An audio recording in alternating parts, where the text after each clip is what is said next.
Today, I'd like to conclude our series about diversity in the classroom and how we can accomplish that with a particular emphasis in terms of how it looks here on Long Island in your own location. It might look very different, might have to be adapted certainly to your own circumstances. One of the suggestions that the Regents make is to highlight texts that feature traditionally marginalized voices. In other words, people that you normally might not hear about or discover in terms of your reading. So, as far as English teacher, history teacher, social studies, that type of curriculum, you would look for those voices that traditionally maybe have not been part of the mix, whether it's Native American, whether it's African American, the Black experience, Hispanic, those who are disabled, challenged, those types of voices that maybe we don't hear as much, we're not aware of as much. And it would be good to kind of explore them and see from their point of view what their experience of America is like.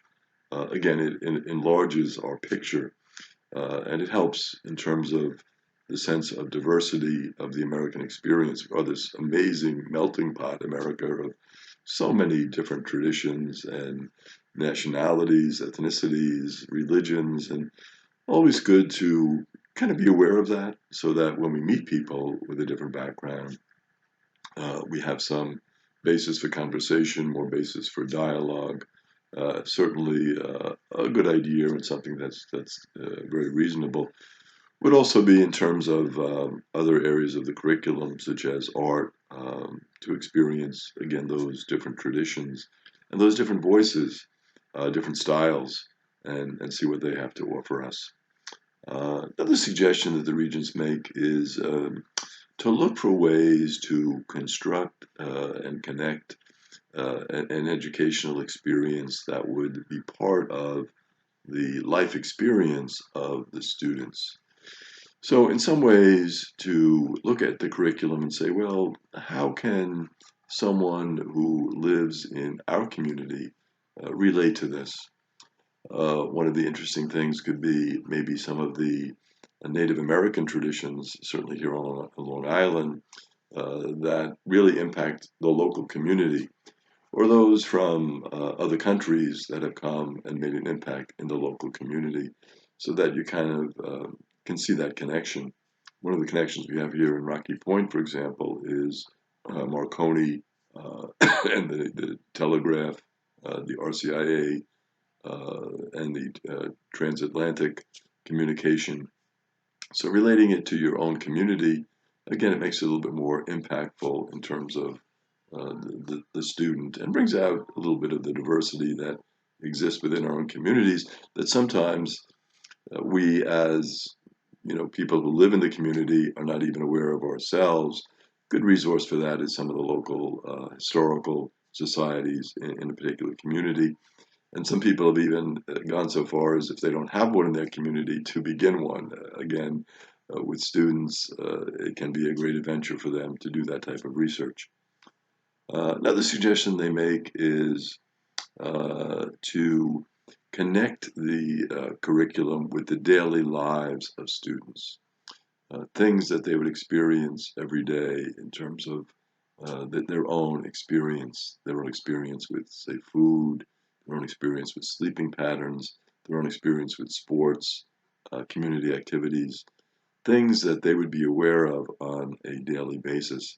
Again, it makes it more impactful for them and very interesting, even in terms of discovering, well, who are the diverse communities within the town I live in. Where do they live? What are some of their experiences like? How do they worship? How do they express themselves? Those are great ways to show the impact and to kind of widen the circle for the student.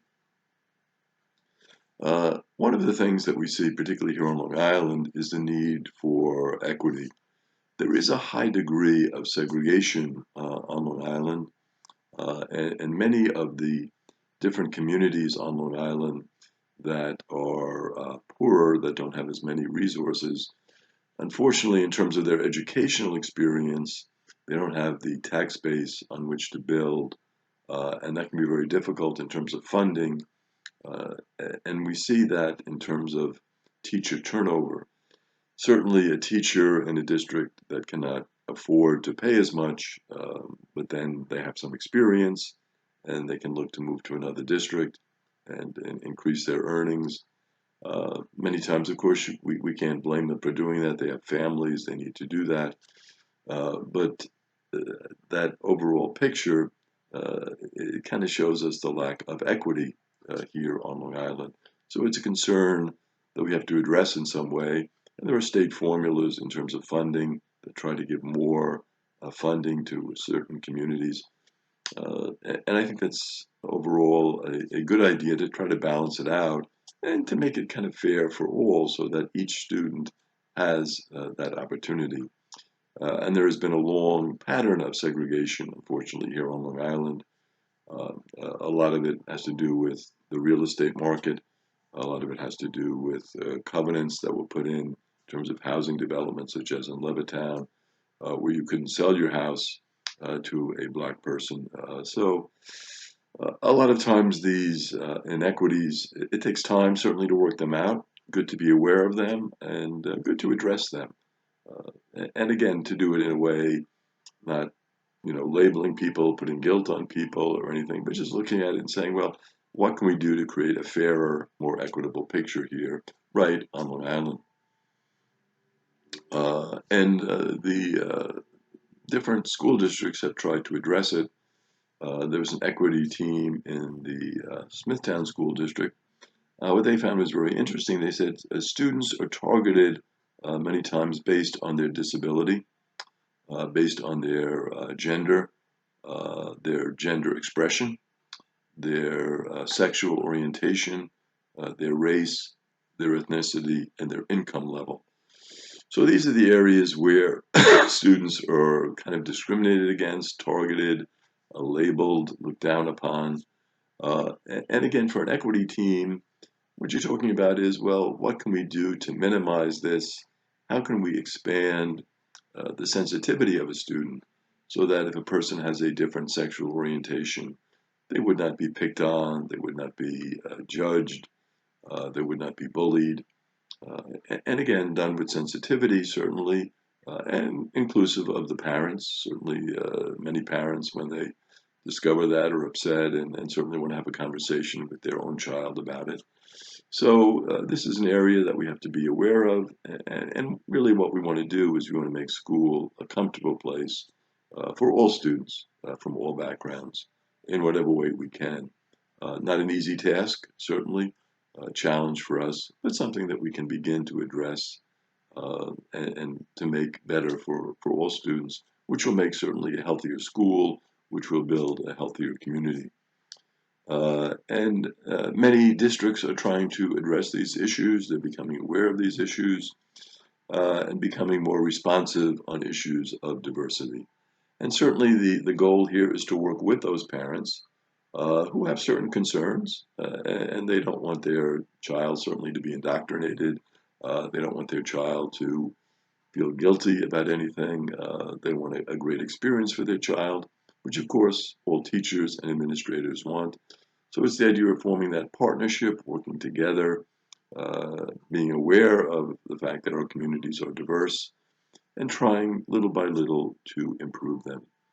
So this topic of diversity in our classrooms and this topic of racism, I think an important one for us to take a look at and to do whatever we can to improve the situation and to make it better.